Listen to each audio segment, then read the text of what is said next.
네, 여러분 안녕하세요. 6주차 1차 시 시작하도록 하겠습니다. 지난 시간에 자원봉사 조정자가 되게 적절한 사람에 대해서 전반적인 부분을 살펴보았습니다. 이번 시간에는 자원봉사 조정자의 기능에 대해서 살펴보도록 하겠습니다. 첫 번째, 우리가 살펴볼 기능 중에는 오늘 대략적으로 7가지 기능들을 살펴볼 건데요. 첫 번째는 무슨 기능이에요? 예, 수급 조정 기능입니다. 수급 조정이라고 하는 역할은 어떤 걸까요? 자원봉사를 희망하는 사람이나 단체에게 자원봉사 활동을 소개하고 자원봉사 이용자나 단체에게 자원봉사자를 소개하는 이 활동이 수급 조정 기능이다라고 할 수가 있겠습니다. 다시 말하면 수요와 공급을 매칭해주는 역할인 거죠. 여러분 어떠세요? 이 역할을 하는 거 되게 간단하고 쉬울 것 같다고 생각하세요? 예, 그렇게 느낄 수도 있지만 사실은 간단하지가 않습니다. 어, 의뢰하는 의뢰 내용들이 상당히 다양하고 또 그 대상자들의 욕구를 맞춰서 매칭해주는 그 역할이 사람을 대상으로 하기 때문에 각각의 상대에 따라서 적절하게 대응을 할 수도 있지만 대응이 안 됐을 때는 되게 감정 노동이 될 수 있는 요소들이 되게 많이 있습니다. 그래서 특히 사람을 대상으로 하는 이런 부분에서는 세심한 주의와 또 그런 태도가 중요하다라고 할 수가 있겠죠. 어, 이런 그 서로를 음, 매칭하는 이 역할에 있어서 어, 중요성은 누구나 알 수 있을 거라고 생각을 하지만 이 시기에 잘 대응하는 역할들이 참 중요한데요. 자세한 내용은 자원봉사 조정자의 직무에 대해서 한 번 더 다루도록 하겠습니다. 자, 두 번째는 7가지 기능 중에서 두 번째 기능은 기록과 등록하는 기능입니다. 기록점 등록 기능인데요. 우리가 아무리 원활한 수급 조정을 했다 할지라도 그들의 활동에 대한 내용 또 클라이언트에 대한 희망 내용, 사회 자원 등에 대한 내용 이런 전반적인 내용을 항상 파악해야 됩니다. 또한 어떤 문제 해결의 방법과 상담, 돕는 방법 등을 적절하고 확실하게 검토하기 위해서는 조정자의 업무가 잘 인수인계도 돼야 되기 때문에 이 모든 것들이 잘 기록이 되어 있어야만 특별한 일이 생길 때 인수인계도 할 수 있고 그 상황을 누가 봐도 알 수가 있는 것이죠. 그래서 이런 내용에 대한 기록은 참 중요한 부분이다라고 할 수가 있습니다. 어, 여러분들이 이제 2학년이 되면 사회복지 실습도 하게 되는데 실습을 아무리 열심히 해도 기록을 하지 않으면 일지를 기록하지 않으면 실습을 했다고 할 수 없는 거하고 마찬가지겠죠. 그래서 우리가 한 업무가 있으면 그 업무에 대해서 잘 기록해 둬야 되는 것 같이 수급 조정에 대해서 수급자의 조정한 부분에 대해서 그들의 희망사항이라든가 또 희망 내용이나 자원이나 그 외에도 신상이나 이런 부분을 잘 기록하는 것은 그 무엇보다 중요하다고 할 수 있습니다. 이처럼 기록하고 등록하는 것은 일정한 양식이나 등록 카드로 소개되어 있습니다. 또 어떤 기관에서는 프로그램화 되어서 그 프로그램에 입력하게 되어 있기도 합니다.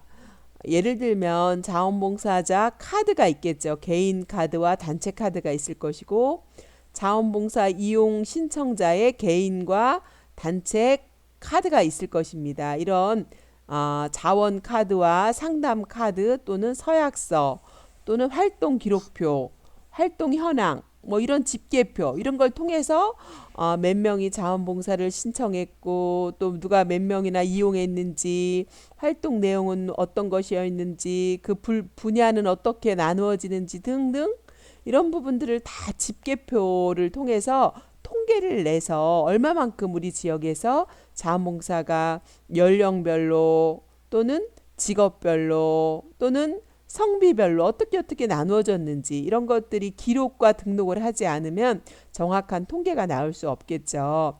이런 집계표 등이 중요하다고 할 수가 있겠습니다. 또한 이렇게 기록한 내용은 프라이버시에 관계되는 내용이 많이 포함되어 있기 때문에 쉽게 타인에게 보여줘서는 안 됩니다. 그래서 요즘에는 여러분 개인정보 동의서 이런 거 다 받으시잖아요. 개인 정보에 대해서 다시 잘못 함부로 노출했다가는 법적으로 법적 제재를 받을 수가 있기 때문에 당연히 이거는 윤리적인 부분이기 때문에 여러분 이런 것들을 잘 관리하는 게 중요합니다. 그래서 제3자의 눈에 띄지 않도록 조정자가 잘 관리하고 또 주의하고 또 보관하는 게 중요한데요. 그래서 이런 거 보관할 때도 책꽂이에 꽂아놓는 게 아니라 사물함에 넣어놓고 뭐 열쇠를 잠근다든가 이런 부분으로 개인의 그런 정보들이 노출되지 않도록 조심하는 이런 부분들이 참 중요합니다. 또한 컴퓨터에 입력이 됐다 할지라도 누가 함부로 컴퓨터를 열어서 보지 않도록 비밀번호를 걸어두는 이런 방법도 중요한 방법이라고 할 수가 있겠습니다. 자, 그 다음 세 번째 자원봉사 활동의 지원입니다. 자원봉사자나 자원봉사 그룹이 효과적으로 활동할 수 있도록 활동 과정에서 생기는 활동을 하다 보면 그 과정에서 어떤 고민이 생기기도 하고 또 정보를 제공해야 될 상황도 있고 또 어떤 경우는 기자재나 자료를 빌려줘야 될 때도 있고 자원봉사 보험 개발 추진 등의 다양한 지원이 필요합니다. 그래서 이런 자원봉사 활동을 할 때 다양한 지원을 조정자가 해줘야 되는 부분을 잘 파악하고 있는 것이 중요하다고 할 수 있습니다. 그러면 자세한 부분을 좀 알아보도록 할게요. 첫 번째는 자원봉사 활동에 대한 상담과 정보 제공 부분을 생각해 보면 좋을 것 같습니다. 조정자는 자원봉사자나 일반인에게 자원봉사 활동에 대한 올바른 지식이나 이해를 갖게 할 필요가 있습니다. 이런 활동에 대한 이해와 지식이 없다면 봉사를 체계적 전문적으로 할 수 없겠죠. 이렇게 지식이나 이해를 위해서는 늘 새로운 정보를 수집하여 제공하고 상담에 응해 주어야 되겠죠. 또한 자원봉사 활동 중에 생기는 고민이나 갈등에 대해서 적절하게 대응해 나가는 것이 중요하다고 하겠습니다.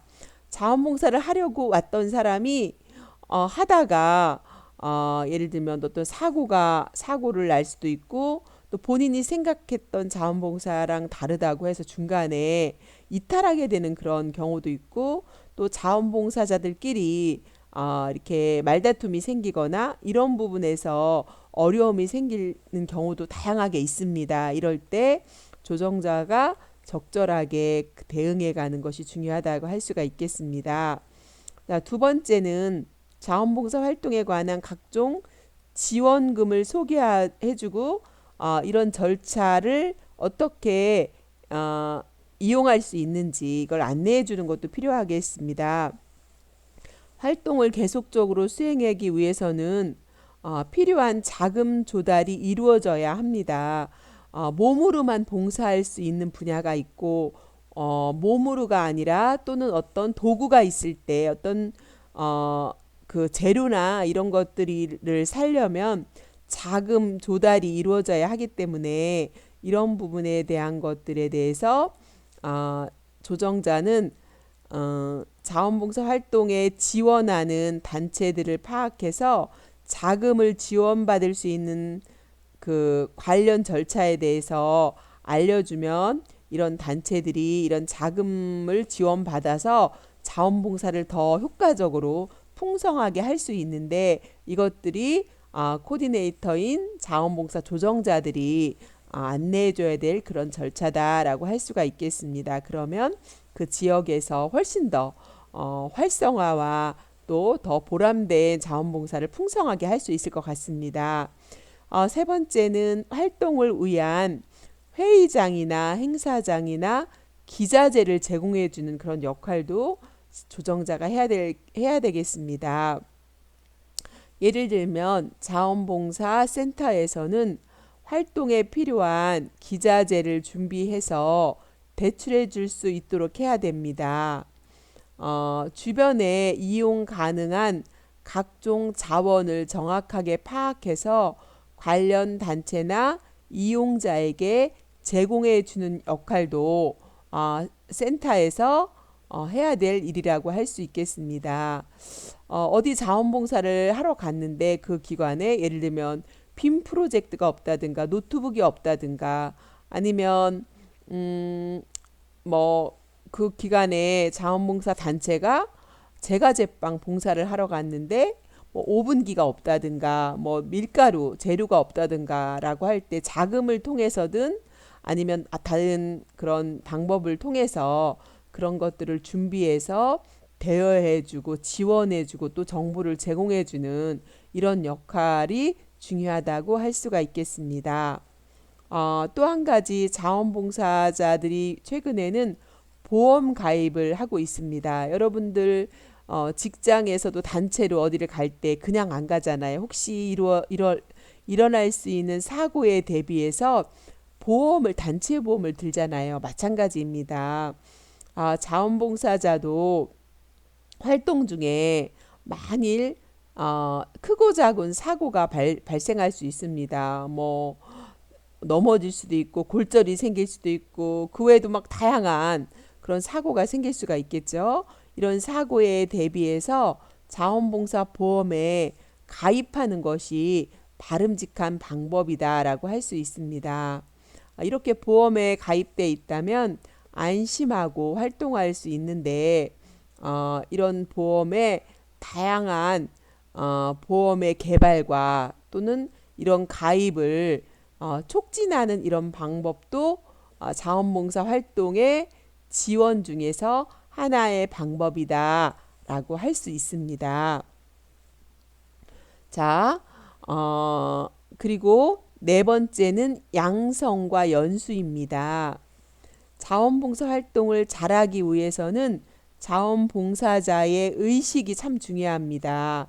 자원봉사는 누구를 위해서 하는 거라고 했죠? 예, 내 자신을 위해서 하는 거랑 누구를 도와준다고 생각하는 거랑은 되게 다릅니다. 그래서 자원봉사자의 의식과 책임감을 갖게 하고 또 어떤 봉사를 할 때도 그에 따른 스킬이 있어야 되기 때문에 그런 기술을 연마시키는 것이 중요합니다. 이렇게 자원봉사자를 양성하고 연수하는 자원봉사 센터는 자원봉사 센터가 연수나 양성을 하게 되는데 이것뿐만 아니라 타 기관이나 단체에서 실시하고 있는 프로그램에도 이렇게 참여할 수 있도록 해주는 것도 좋을 것 같습니다. 자원봉사자 양성의 대표적인 형태가 자원봉사자 교육입니다. 지금 선생님들께서 이렇게 자원봉사론을 공부하면서 예전에 내가 생각했던 자원봉사와 또 전문적인 것이 다르구나라고 이해를 해가시는 것처럼 그냥 막연하게 자원봉사를 왔다가 이런 양성교육을 받으시고 많은 사람들이 생각이 달라집니다. 그리고 클라이언트를 대할 때도 바라보는 시각이 달라지는 거죠. 이처럼 자원봉사 활동교육의 큰 의의는 자원봉사 희망자에게 동기를 부여하는 것과 자신에게 맞는 활동을 찾도록 하는 것입니다. 그래서 양성교육을 통해서 자기가 잘 어울릴 수 있는 자원봉사가 어떤 건지 이런 걸 잘 찾아가면 더욱더 기쁘고 보람되게 자원봉사를 할 수 있을 것 같습니다. 또한 자원봉사자 교육을 마치고 활동을 시작하면 자원봉사자는 자신의 성장과 발전을 위해서 활동 과정상의 어려움을 이겨내기 위해 연수 모임을 필요로 하게 됩니다. 그래서 이런 연수 모임도 하고 그동안 사례를 제가 많이 말씀드렸잖아요. 자신이 성장하고 자원봉사를 갔지만 오히려 그거 가지고 논문도 쓰고 전공을 바꾸게 되고 자신이 정말 원하는 것들을 찾아가는 이런 사례들을 그동안 말씀드렸던 것처럼 결국은 자원봉사를 통해서 자신이 성장하고 발전하게 된다라고 하는 거 말씀드렸습니다. 또 자원봉사 활동을 지속적으로 일회성이 아니라 지속적으로 하다 보면 활동을 위한 활동이 되어버리는 경우가 종종 있습니다.